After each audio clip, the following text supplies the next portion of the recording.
How to set up a cut contour shape in Adobe Illustrator. Begin by launching Adobe Illustrator.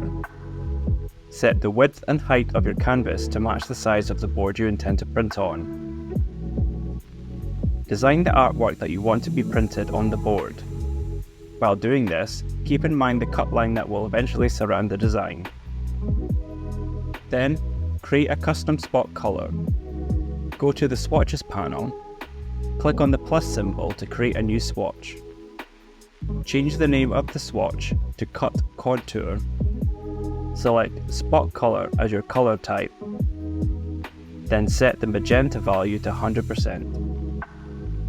Now you can go on to design your cut line.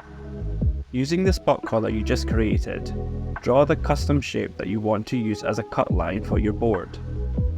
Ensure that this cut line is continuous with no breaks or interruptions. Ensure that the stroke is set to 0.25 thickness. Make sure that the cut line you just created is positioned above the artwork. It's recommended to place the cut line on a separate layer above your artwork layer to avoid any confusion. Before you finish, adjust the overprint settings.